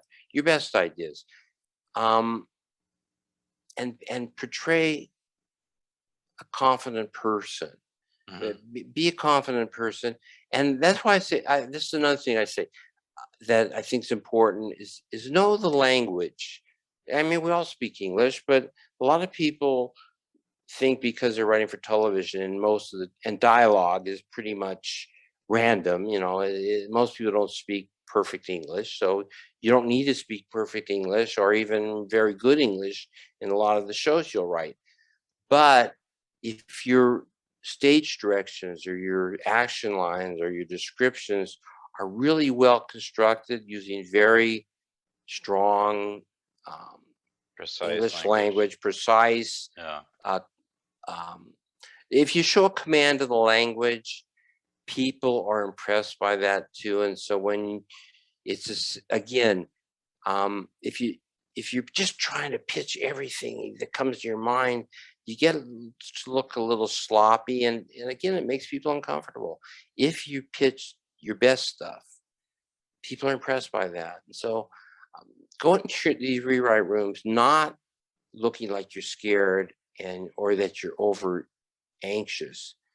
Don't be anxious at all. Just go in those rooms and participate, pitch, but don't over pitch. And I've seen people get fired for over pitching or not even pitching terrible stuff, but they just keep the room too stressed. There's too much angst in the room because this person is trying too hard. Or this person is pitching too much, and we can't even think because every time you try and work on some dialogue in your brain, this person is already pitching something else on a very it gets distracting. So yeah, that's important. Presentation when you're in the rewrite room is very important. I think in my early days, I think that was one of the things that helped me succeed, my strong suit, because people said I was too quiet.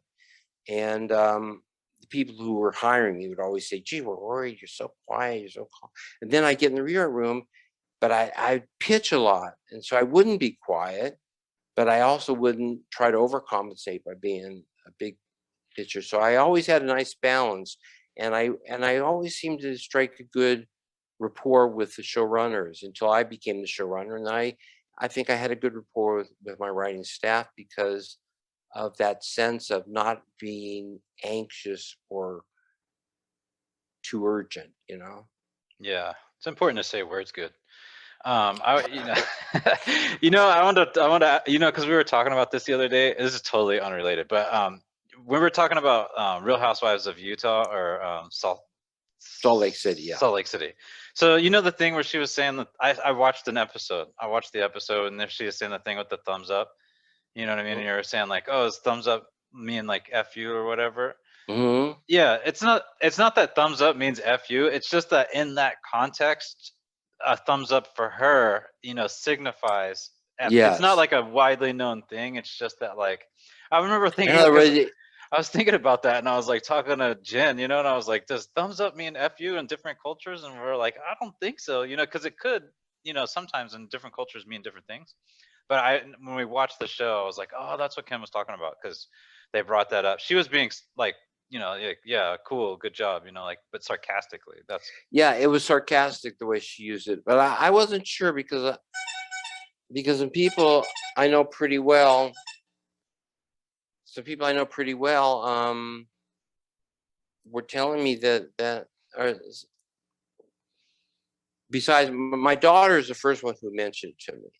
And then other people I know pretty well were also saying that they had heard that thumbs up, especially 2 thumbs up and up your ass. And I went, Oh, really?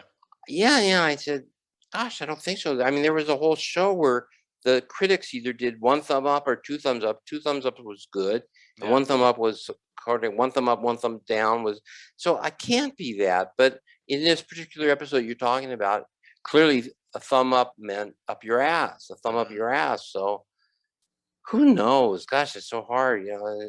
I think in some Asian cultures, I've heard that thumbs up means bad, but that's also because they use their thumbs differently than we do. Like, Asian cultures had like type text way earlier than we did with their phones, so that they got to the point where they were pointing with their thumbs because they were so used to Really? typing. Yeah, I read that somewhere, and so it stuck with me, and so it must be true. I know you read it in a comic book, so Yeah. it's not true.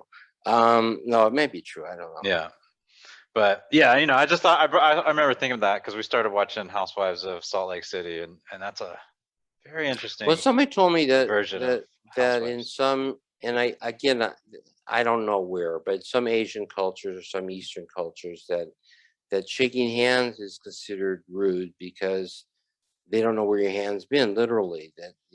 I think that's like in I heard that with like, and it could just been like this bias that they built up, but I heard that with like Afghanistan or some of those cultures, because that's like their wiping hand. And there, I do know for a fact that like, I don't know if it's Haitian or something like that, but there are like, I associate it with more Black folks. If you touch someone with your left hand first, like they do not like that. They like, you have to really. touch them with their right hand. Yeah, Hmm. because your left hand is like your lesser hand or something. I don't know Hmm. the whole theory behind it, but I have definitely seen. I saw I this don't girl like know. flip out on the train one time because this guy approached her and like tapped her with his left hand, and she like went, Really? yeah, Wow. straight ballistic. So she wouldn't have been good Wow. in the rewrite room either, because she just No, she would not be went good in the fucking ape reader. shit. Yeah. The other day I was in a restaurant and I made a couple funny remarks to the waiter and he enjoyed them. And at some point he tapped me on the shoulder. He grabbed my shoulder and said some funny line too. And they walked away. And I was thinking, now if I were a woman and he touched me in the shoulder, I would probably report him, right? Yeah. I would say, this guy made physical contact with me, inappropriately. But as a man being touched by another man, I assumed it was just an appreciation. It didn't bother me at all. But I was thinking, what we're talking about having to be too politically correct is that I'm afraid to ever touch a woman, even if I mean it in a it's just a supportive way. If she, so unless it's a family or relative or close friend, Yeah. because I'm afraid that they'll take it wrong, especially now. And Yeah. I was thinking this guy could be gay, or he could have thought I was gay, so I could be offended. He probably shouldn't have touched me, but I actually liked that he was open enough to feel comfortable enough because we exchanged a couple of quips that he could touch me as Yeah. a sign of appreciation. So I don't know where we're leading with. I'm really afraid to be like when I was teaching. I would never be alone in a room with a Yeah, but that just makes good female sense. student. You know Yeah, what I mean? That's just good thinking, because you don't want something to be misinterpreted, and when it becomes a he said she said type of situation in that type of environment, they're yeah, especially nowadays, you could lose your job over something like that. absolutely. But we're Yeah. we're kind of divergent now Yeah. because what it was about was your um, the way you present yourself in a writer's room. It is important. It is Yeah. important how you present yourself. And some people think it isn't and it shouldn't be because it's all about being creative, but there are other things involved. So how you present yourself, um, your posture, your attitude, your voice, all those things matter. Yeah. It shouldn't, but it does. But I And guess it's it doesn't unspoken every. too, like Yeah, things like, like you can exude a certain amount of confidence without, some people do it unconsciously. They don't, they're not paying attention to every micro movement. They just feel yeah, comfortable. People who feel comfortable in their own skin kind I of know. typically like, exude a certain amount of confidence, so Yeah, that way, like some of the things that they say may sound cooler or better or whatever, when actually the nervous, fidgety, like anxious person in the corner may have actually a better idea that just the presentation alone could keep people from, and like in receiving it well. But also in a room too is like there's power dynamics, so people will tend to, whoever is generally like the highest level of chimpanzee or a gorilla, like whoever is seen to have the most favor and be the most dominant, even if it's a subtle thing, people tend to acquiesce to that person and their thinking, their style of humor. And it's power dynamics in social settings is very fascinating. It is, and that's why I say when somebody says to me, maybe one thumbs up is a bad sign, I stop using it unless it's important to my communication. I don't use one thumb. I don't do those signs very often, except on texts. I do it in text a lot, but I stopped doing one thumb up because I thought, well, maybe somebody also has that perception that it's insulting or is being said in a derisive way or in a sarcastic way.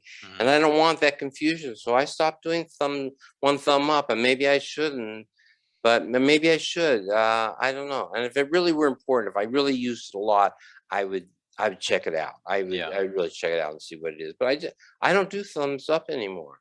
Yeah, type out the word thumbs up and then put LOL and then put like laugh out loud. Yeah. Also write that out. Yeah.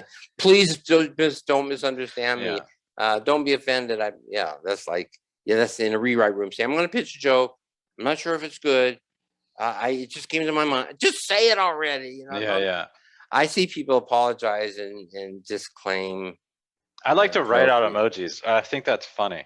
Like I'll sometimes at work, I'll type out smiley face emoji, and they're probably they're probably like, what the fuck is this dude doing?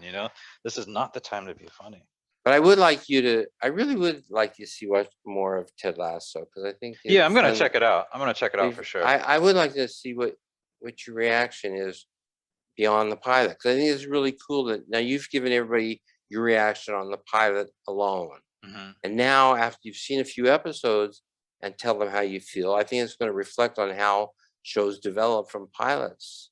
Yeah, and I know that they won like a bunch of Emmys, so I think probably people appreciate it. I don't know exactly what, I didn't watch the Emmys, but I think they won every category, every comedy category except one. I think they didn't win, or maybe two. I think writing and I think female lead. I think other than that, they seem to have won everything. Is from what people have told me. I didn't watch the Emmys this year. Speaking of funny female lead, female written comedies, Michaela Cole won for I don't know what she won for in this. She won an Emmy, but it wasn't for something. Yeah, it wasn't comedy, but her show Bubblegum, I watched all the seasons of those. I think it was like 3 seasons or something. But that was a laugh. Yeah, I want to watch that. I haven't seen. She's a strong writer. I was not surprised when I saw that she won, even though it was for something that was dramatic. I was like, wow. When I watched Bubblegum, I was like, damn, this girl can write. I couldn't believe that she wrote the show. I was just like, wow, and acted in it. So I think it's more. I think people who can write comedy are more apt to be able to write drama, good comedy, good drama, than somebody who writes good drama. Tries to do comedy very often just boom. It's a timing thing.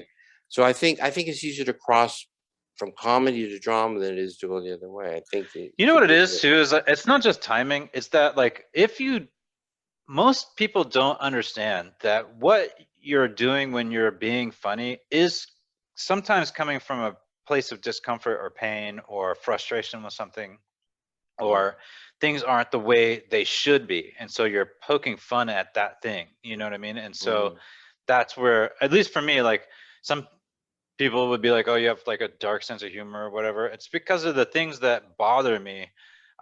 It's not like I don't really make light of them. I'm pointing out something about that, but the way I'm doing it is in a funny way. It's deliberate. And that's why I typically don't do drama, because it's like, I don't want to like make it's like too serious, like something that's really too serious for me. It's like, I don't really know how to handle it emotionally. So I say it and I'm not dismissing it when I'm joking about it. Like I got hit by a semi in Dallas years and years and years ago. And the entire ride home, I was like making jokes about getting hit by a semi. You know what I mean? Because it was like I felt like we almost died. You know, it was pretty close. So Yeah. it's like a way of dealing with the you know, the seriousness of the moment. You know, but you know, Well, not everybody has that personality. I don't no, think. most of the comedy I've done is because it relieves me from the heaviness of life. Yeah. Life is a tough road, Yeah. and I think comedy just helps. It just helps. Mhm. Laughter, they say, is the best medicine. You know, that's an old saying, and I think Yeah. it's true. Laughter really does make you feel better. It actually releases certain chemicals in your brain that actually make you feel better. So, So that shows that we, Fauci doesn't know what the fuck he's talking about, because he's over here talking about everybody needs to take vaccines, and he should have just been doing some killer stand-up. yeah, there you go. That would have been. That's how we should fight the pandemic. Yeah. We should get some really funny people out there Yeah. making us feel good. Stop worrying about what words people use and how PC are. We got lives to save, man. You know, you got to get out there. Yeah. So okay, go eat your dinner and let's talk. But this is fun. I like doing it. I like doing this analysis and stuff. So I'm gonna stop recording. We should say happy birthday to someone. Oh yeah. Who do we say happy So birthday to? Steve happy Martin? birthday to Druzilla. Druzilla. Okay, perfect. So all right, everyone. Have a great night. Yeah. All right. Goodbye.